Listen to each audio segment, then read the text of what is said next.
Viewers, easy Bengali math এই YouTube চ্যানেলে তোমাদের সবাইকে স্বাগত। আজকে আমরা ক্লাস 12-এর অন্তর্ভুক্ত ইন্টিগ্রাল ক্যালকুলাসের মধ্যবর্তী প্রতিস্থাপন পদ্ধতিতে সমাকল এই অধ্যায়ের অতি সংক্ষিপ্ত কিছু প্রশ্ন এবং উত্তর নিয়ে আলোচনা করব। এ বিষয়ে বলে রাখা দরকার, আমি প্রশ্নগুলো বেছে নিয়েছি সৌরেন্দ্রনাথ দে যে ছায়া প্রকাশনীর অঙ্ক বইটি রয়েছে সেইখানকার এই অতি সংক্ষিপ্ত যে অংশটি রয়েছে সেই অধ্যায়ের অংশটি রয়েছে সেইখান থেকে। তো এখান থেকে বেছে নেওয়ার উদ্দেশ্য হচ্ছে যাতে তোমরা এখানকার কিছু উদাহরণ দেখে নিয়ে তোমরা কিন্তু বাকি অঙ্কগুলো সহজেই যাতে এখান থেকে শিখে বাকি অঙ্কগুলো যাতে সহজেই করতে পারো। তো চলে আসি আমাদের প্রথম অঙ্কের স্লাইডে। দেখো, আমি প্রথম স্লাইডে তোমাদের জন্য কিছু ফর্মুলা রেখেছি। তোমরা এই ফর্মুলা কিন্তু খুব ভালোভাবে মুখস্থ করবে, এগুলো কিন্তু বলার অপেক্ষা রাখে না। দেখো, তোমরা চাইলে এখান থেকে পড়ে মুখস্থ করে নিতে পারো, অথবা তোমরা কিন্তু বই দেখে পড়ে মুখস্থ করে নিতে পারো। আমি তো এটা বই দেখেই ছবিটা জাস্ট এখানে আনবার চেষ্টা করেছি। দেখো, তোমাদের কাছে যতটা সহজ লাগবে সেইভাবেই কিন্তু এটা উপস্থাপন করা হয়েছে। তো চলে আসি আমাদের প্রথম অঙ্কের স্লাইডে। দেখো, আমি এখানে 1 নম্বর অঙ্কটিকে বেছে নিয়েছি। কোন পার্টটি নিয়ে আলোচনা হচ্ছে? দেখো, অতি সংক্ষিপ্ত প্রশ্ন এবং তাদের উত্তর নিয়ে আলোচনা হচ্ছে। অধ্যায়টি কি? অধ্যায়টি হচ্ছে, দেখো, আমি ছায়া প্রকাশনীর অন্তর্ভুক্ত যে সৌরেন্দ্রনাথ দে বইটি রয়েছে তার 6B অর্থাৎ 6 নম্বর অধ্যায়ের বি পার্ট থেকে অতি সংক্ষিপ্ত প্রশ্ন উত্তর নিয়ে আলোচনা চলছে। তো অঙ্কটি তোমরা খেয়াল করো, এখানে কি রয়েছে? Integration dx divided by 4x² plus 9। দেখো, এক্স স্কোয়ারের সঙ্গে কত গুণ আছে? 4। তো আমাদের এই ফর্মুলা অর্থাৎ সমাকল, আমরা এই ফর্মুলা অ্যাপ্লাই করে কিন্তু সমাকল করবার চেষ্টা করব। তাহলে দেখো, এখানে এক্স স্কোয়ারের সহগ কী আছে? 1। তাহলে এক্ষেত্রেও আমাদের অঙ্কে আমাদের এক্স স্কোয়ারের সহগটাকে সরিয়ে দিতে হবে, অর্থাৎ 4টাকে আমাদের এখান থেকে সরিয়ে দিতে হবে। 4 যদি তুমি এখানে সরিয়ে দিতে চাও তাহলে 1/4 কমন নিতে হবে। দেখো, 1/4 কমন নিলেই কিন্তু এখানে 9/4 চলে আসছে, তাই তো? তো আমরা দেখো এই ফর্মুলাটা অ্যাপ্লাই করতে চাই, তাই 9/4টাকে আমরা কি লিখলাম? 3/2 তার হোল স্কোয়ার। তাহলে দেখো, সহজেই এই জায়গাটা খেয়াল করো, এই ফর্মে কিন্তু চলে এসছে।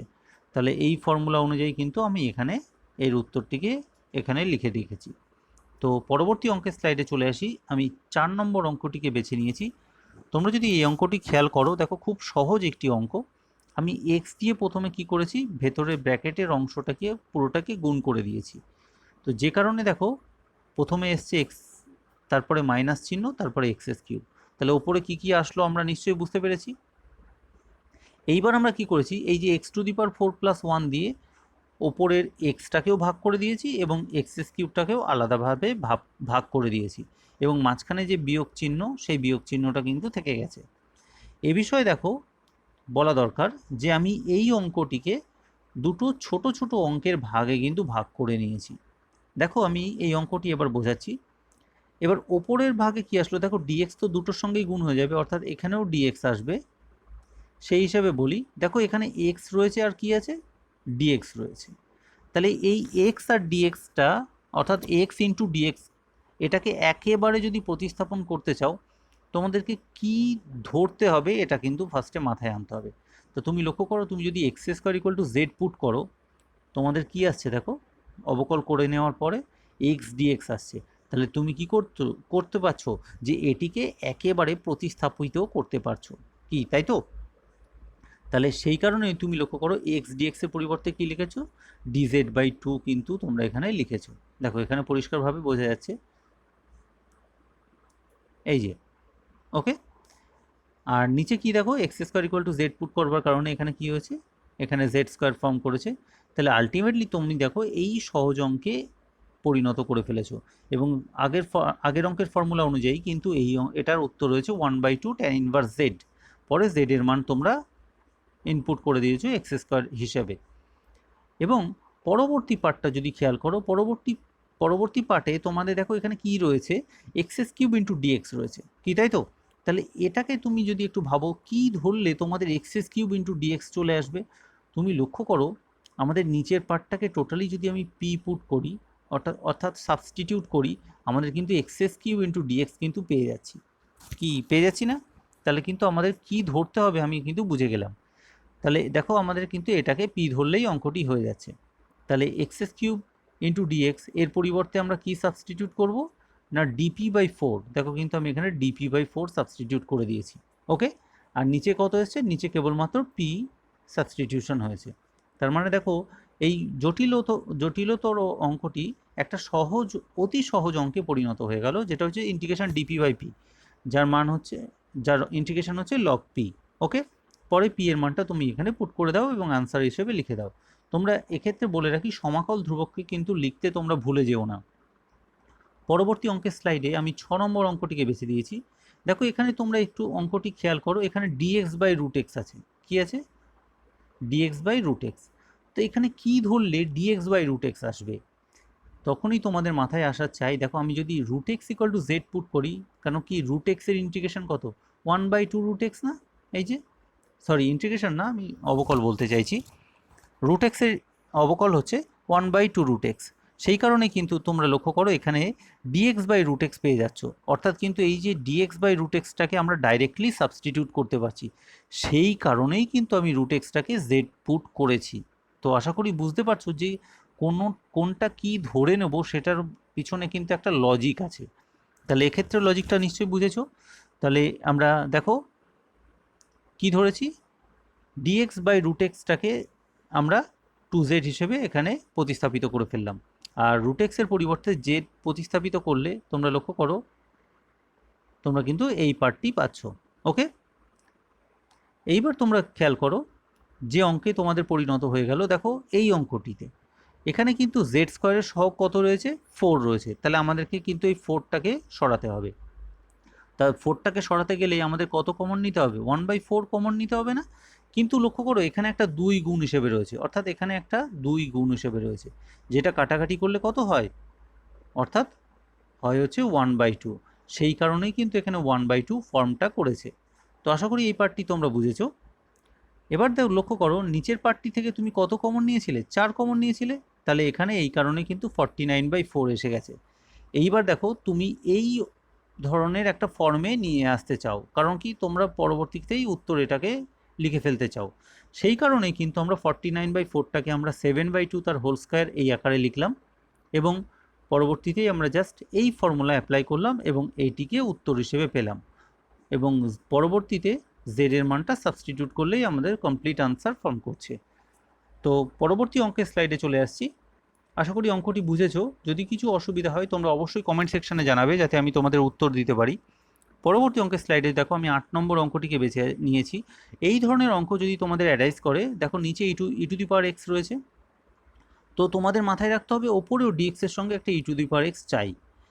এই কারণেই কিন্তু আমি ওপর এবং নিচে, অর্থাৎ এই যে লব এবং হরটি রয়েছে উপর নিচে, আমরা ই টু দি পাওয়ার এক্স দিয়ে মাল্টিপ্লাই করেছি, যে কারণে ওপরে এসে গেছে শুধু ই টু দি পাওয়ার এক্স, আর এখানে লক্ষ্য করো e to the power x এর সঙ্গে গুণ হয়ে গেছে এবং এর সঙ্গে ই টু দি পাওয়ার এক্স গুণ হয়ে গেছে। আশা করি বুঝেছো। এবং দেখো ই টু দি পাওয়ার এক্স পাওয়ারগুলো যোগ হয়ে গিয়ে ই টু দি পাওয়ার 2x হয়েছে, আর এখানে পাওয়ারগুলো যোগ হয়ে গিয়ে ই টু দি পাওয়ার 0 হয়েছে। ই টু দি পাওয়ার 0 মানে হচ্ছে 1, সেই কারণে কিন্তু আমি এখানে 1 লিখেছি। এইবার তোমরা লক্ষ্য করো এই যে অঙ্কটি পরিণত হলো, এখানে তোমরা খেয়াল করো e to the power x into dx রয়েছে। এইবার তোমার সাবস্টিটিউশনটা একটু মাথায় ভাবতে হবে, তাহলে আমাদের কি সাবস্টিটিউশন করলে e to the power x into dx আসবে। তো খুব সহজ substitution, e to the power x equal to যদি তুমি জেড পুট করো, পরবর্তীতেই তোমরা পেয়ে যাচ্ছ e to the power x into dx, যেটার মান কি হচ্ছে বলো, যেটার মান হচ্ছে ডিজেড। তাহলে এর পরিবর্তে আমরা কি লিখে ফেলতে পারি, আমরা এর পরিবর্তে ডিজেড লিখে নিতে পারি, কি তাই তো? দেখো অঙ্কটি কি সহজ অঙ্কে পরিণত হলো, এবং এটা ফর্মুলা অনুযায়ী ট্যান ইনভার্স জেড হচ্ছে।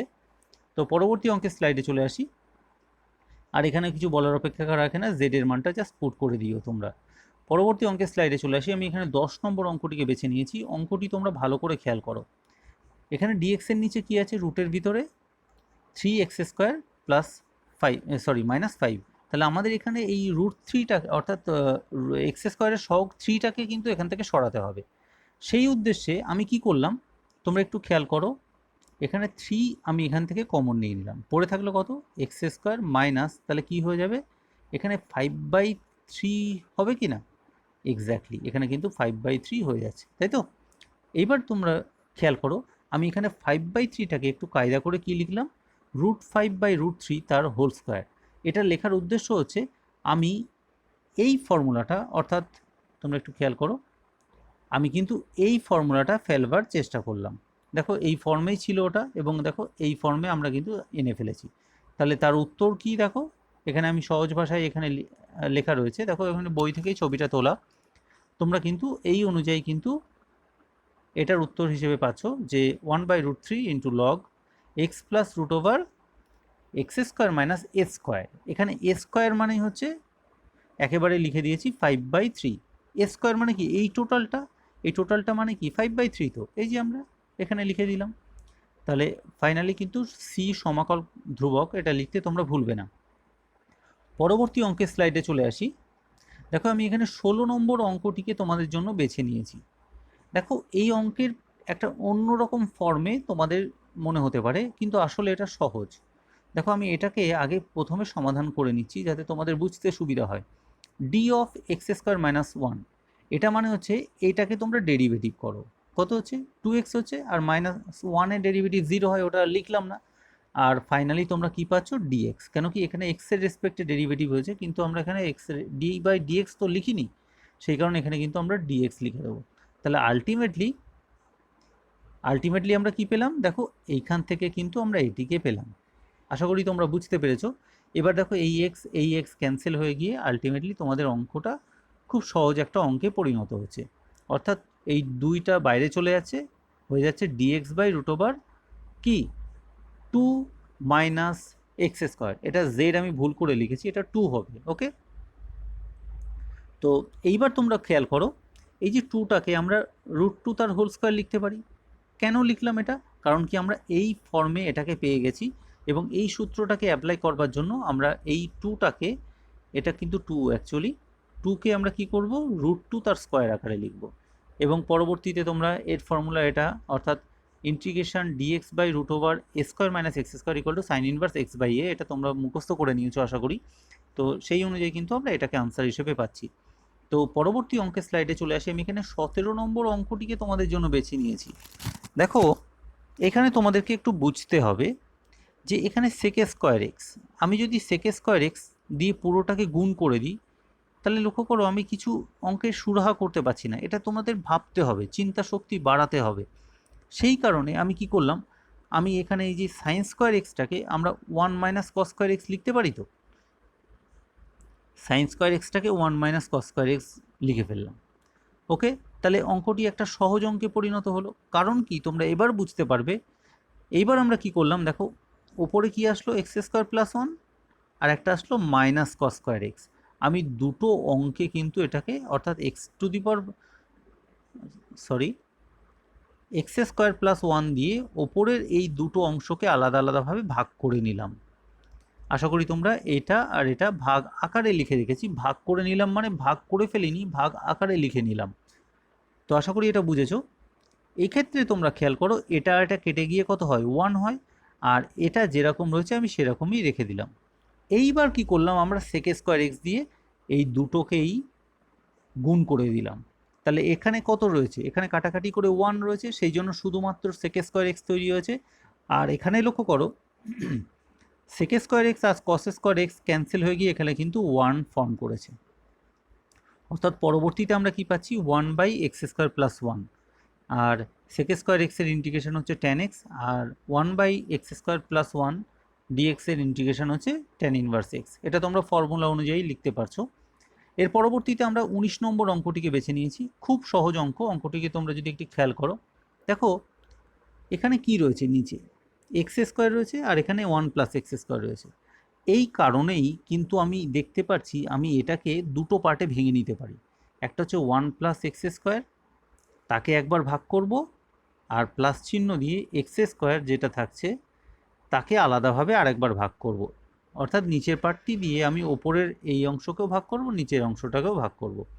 এবং দেখো এখানে আমি পরিষ্কারভাবে সুন্দরভাবে লিখেছি, যে কারণে কি হয়েছে দেখো এই পুরো অংশটা কেটে গেছে, আর এদিকে এই অংশটা কেটে গেছে। ফলে হয়ে গেছে কত, এখানে 1/x স্কোয়ার, এখানে 1/x স্কোয়ার প্লাস 1। তো এবার এটার আর এটার আলাদা আলাদা ইন্টিগ্রেশন তোমরা কিন্তু করে নিচ্ছ। এটার ইন্টিগ্রেশন হচ্ছে, প্রথমটার ইন্টিগ্রেশন হচ্ছে -1/x, আর এটার ইন্টিগ্রেশন ফর্মুলা অনুযায়ী tan ইনভার্স x। পরবর্তী অঙ্কের স্লাইডে চলে আসি। আমি এখানে 20 নম্বর অঙ্কটিকে তোমাদের জন্য বেছে নিয়েছি। অঙ্কটি ভালোভাবে শেখো তোমরা। দেখো এক্ষেত্রে ডিএক্স এর সঙ্গে কে গুণ হিসেবে রয়েছে, কস এক্স। তাহলে তোমাদের মাথায় কিন্তু আনতে হবে, দেখো কি অর্থাৎ সাবস্টিটিউট কি করলে আমাদের এই কস এক্স ইন্টু ডিএক্স আসবে। তো খুব সহজ হিসাব, তোমাদের কিন্তু sine x equal to z put করতে হবে। তাহলেই কিন্তু দেখো cos x into dx equal to dz আসছে। কি তাই তো, বুঝলে তো? তাহলে এইটাকে পুরোটা সাবস্টিটিউট তুমি করতে চাও, সেই অনুযায়ী কিন্তু তুমি কি ধরছো, sine x equal to z put করছো। কারণ কি, যাতে তোমরা কস এক্স ইন্টু ডিএক্স অর্থাৎ এইটাকে ডাইরেক্টলি তোমরা ডিজেড দ্বারা প্রতিস্থাপিত করতে পারো। তাহলে আমাদেরকে কি ধরে নিতে হচ্ছে, আমরা কোনটা দেখে বুঝলাম, আমরা এটা দেখে বুঝলাম। এইবার তোমাদের অঙ্কের পার্টে চলে আসি। তুমি এবার অঙ্কের নিচের পার্টে লক্ষ্য করো, কিন্তু তোমাদের নিচের পার্টে লক্ষ্য করো এই যে কস টু এক্সটাকে আমরা তাহলে এক কাজ করি, এই সাইনে কনভার্ট করে নিই, অর্থাৎ সাইনের ফর্মুলায় নিয়ে চলে আসি। এই কারণেই কিন্তু সাইনের এই ফর্মুলাটাই ইউজ করা হয়েছে। আশা করি তোমরা বুঝতে পেরেছো। কস টু এক্সের কিন্তু দুটো ফর্মুলা আছে, একটা হচ্ছে এটি আর একটা হচ্ছে কি 2 কস স্কোয়ার এক্স মাইনাস 1। তাহলে আমরা কিন্তু এই ফর্মুলাটা কিন্তু ইউজ করিনি, কারণ কি আমরা এখানে ধরে নিয়েছি কি sine x equal to z. তাই এই কারণেই কিন্তু আমরা এই যাতে সাইন এক্স অর্থাৎ সাইন স্কোয়ার এক্সটাকে পুরোটা জেড দ্বারা প্রতিস্থাপিত করতে পারি, সেই কারণেই কিন্তু আমরা কস টু এক্সের এই ফর্মুলাটাকে ইউজ করেছি, এই ফর্মুলাটাকে ইউজ করিনি। আশা করি তোমরা বুঝেছো। এইবার তোমরা খেয়াল করো, এখানে জেড স্কোয়ারের সঙ্গে কত রয়েছে, 2 রয়েছে। তাহলে আমাকে ওই 2টাকে এখান থেকে সরাতে হবে, অর্থাৎ ফর্মুলা আনতে চাই, তাই 2টাকে সরাতে হবে। সেই কারণেই লক্ষ্য করো আমি কিন্তু এখানে √2 কমন নিয়ে নিয়েছি, যাতে ভেতরের এই যে 2 বাইরে আসলে √2 হয়ে যাবে, সেই √2টা আমরা বাইরে লিখতে পারি। এই কারণে ওই 1/√2 ফর্ম করেছে। আর এখানে লক্ষ্য করো ভিতরে কি হচ্ছে, এখান থেকে যদি 2 কমন নাও তাহলে এখানে কত আসবে, 1/2 আসবে না? আর এটা যেহেতু রুটের ভিতর রয়েছে, পরবর্তীতে তোমরা কি লিখতে পারো, এরকম রয়েছে, দেখো এরকম রয়েছে। পরবর্তীতে তোমরা লিখতে পারো যে 1/√2 পুরোটা স্কোয়ার মাইনাস জেড স্কোয়ার তার রুট। দেখো এখানে কিন্তু সেটাই লেখা হয়েছে। তো আশা করি বুঝেছো যে এটা কিভাবে আসলো। তো এটার আনার উদ্দেশ্য হচ্ছে যাতে আমরা এই সাইন ইনভার্স এক্স বাই এ এই ফর্মে অর্থাৎ এই ফর্মুলা ইউজ করতে পারি। তো আশা করি ফর্মুলাটা তোমরা মুখস্থ করেছো, এটা আর বোঝার অপেক্ষা রাখে না। এইবার দেখো এই যে 21 নম্বর অঙ্কটি আমি এখানে একটু জাস্ট হিন্ট দিতে রেখেছি। এখানে তুমি লক্ষ্য করো, এখানে সাইন এক্স ইন্টু ডিএক্স রয়েছে। তাহলে এখানে তোমাদেরকে কোন ফর্মুলা ইউজ করলে তুমি প্রতিস্থাপন করতে পারবে। দেখো তোমাদের যেটা প্রতিস্থাপন করতে হবে এক্ষেত্রে, এই অঙ্কটির ক্ষেত্রে কস এক্স ইকুয়াল টু কিন্তু জেড পুট করতে হবে। কারণ কি, কস এক্সের ডেরিভেটিভ হচ্ছে মাইনাস সাইন এক্স ডিএক্স। তাহলে দেখো এই যে মাইনাস সাইন এক্স ডিএক্সটাকে তোমরা কিন্তু প্রতিস্থাপন করতে পারবে। তাহলে তোমাদেরকে কি পুট করতে হবে না, cos x equal to z put করতে হবে। তাহলে তোমরা নিশ্চয়ই বুঝলে ব্যাপারটা। এই কারণেই কিন্তু আমরা দেখো এই কস টু এক্সের এক্ষেত্রে কী ফর্মুলা ইউজ করেছিলাম, কিন্তু এক্ষেত্রে দেখো কোন ফর্মুলাটাকে ইউজ করছি। তো আশা করি ভিডিওটি তোমরা বুঝতে পেরেছো। তো ভিডিওটি দেখার জন্য ধন্যবাদ। এই পরের পার্টটিতে যদি চলে আসো, দেখো আমরা 20 নম্বর অর্থাৎ 22 নম্বর অঙ্কে চলে এসেছি। এখানে লক্ষ্য করো এক্সের সঙ্গে ভাগ আকারে √1 - x² রয়েছে। এটাকে দেখে তোমাদের প্রতিস্থাপনের চিন্তাভাবনাটাকে পরিবর্তন অর্থাৎ ভাবতে হবে। তো সেই হিসাবে তোমরা লক্ষ্য করো সাইন ইনভার্স এক্স, এটাকে তোমরা যদি জেড পুট করো, দেখো তোমরা কিন্তু এটাকে অর্থাৎ সাইন ইনভার্স এক্সের ডেরিভেটিভ হচ্ছে 1/√1 - x² ইন্টু ডিএক্স। এই টোটালটাকে আমরা প্রতিস্থাপিত করতে পারছি যদি আমরা sign inverse x equal to z put করি। তাহলে দেখো এটার পরিবর্তে আমি লিখেছি ডিজেড এই অনুযায়ী, এবং বাকিটা কি হয়েছে 1 - z²। দেখো এই বড় অঙ্কটি কি সহজ একটা ছোট অঙ্কে রূপান্তরিত হলো, এই কারণেই কিন্তু প্রতিস্থাপন পদ্ধতি। তো আশা করি এই পার্টটি বুঝেছো। ফর্মুলা অনুযায়ী ট্যান ইনভার্স জেড হয়েছে, পরে জেড এর মান এখানে বসিয়ে দিলেই অঙ্ক আনসার হয়ে যাচ্ছে। এবং এক্ষেত্রেও লক্ষ্য করো ডিএক্স বাই কী রয়েছে, এক্স। তাহলে তোমাদের কি ধরে নিলে ডিএক্স বাই এক্স আসতে পারে। এইটাই তোমাদের ভাবতে হবে, এটাই তোমাদের প্রতিস্থাপনের লজিকের চিন্তাভাবনা, অর্থাৎ যুক্তিযুক্ত চিন্তাভাবনা। তাহলে তোমাদেরকে সহজেই বুঝতে হবে যে এটা এক্স, অর্থাৎ লগ এক্স ইকুয়াল টু যদি তুমি জেড পুট করো, দেখো এখানে ডিএক্স বাই এক্স আসছে, অর্থাৎ এটাকে তোমরা ডাইরেক্টলি প্রতিস্থাপন করতে পারছো কি দ্বারা, ডিজেড দ্বারা। দেখো এই কারণে কিন্তু আমি এখানে ডিজেড লিখেছি। পরবর্তীতে আর কিছুই না, প্রতিস্থাপনের সিম্পলি ফর্মুলা, তারপরে এখানে ইন্টিগ্রেশনের আমরা যে ফর্মুলা ইউজ করেছি আগের অঙ্কটিতে ঠিক একই অনুযায়ী আমরা এই অঙ্কটি নিশ্চয়ই বুঝতে পেরেছি আগের অঙ্কের মতো। তো ভিডিওটি দেখার জন্য ধন্যবাদ। যদি তোমাদের ভালো লেগে থাকে তোমরা কাইন্ডলি চ্যানেলটাকে একটু সাবস্ক্রাইব করে দিও, যাতে আমাদের আরও বেশি এটা একটা মোটিভেশান, তোমরা জেনে থাকবে যে যদি তোমরা চ্যানেল সাবস্ক্রাইব করো আমাদের একটু মোটিভেশন বাড়ে, ভিডিও করতে আরও ভালো লাগে। আর একটু লাইক করে দিও, বা যদি কিছু জিজ্ঞাসা থাকে একটু কমেন্ট করো, ভালো হোক খারাপ হোক কিছু কমেন্ট করো, যাতে আমি বুঝতে পারি যে তোমাদের এই জায়গাটা অসুবিধা হচ্ছে। তো ভিডিওটি দেখার জন্য বিশেষ করে আবারও ধন্যবাদ। সবাইকে ভালো থাকার অনুরোধ করে ভিডিওটি শেষ করছি। ওকে, গুড বাই।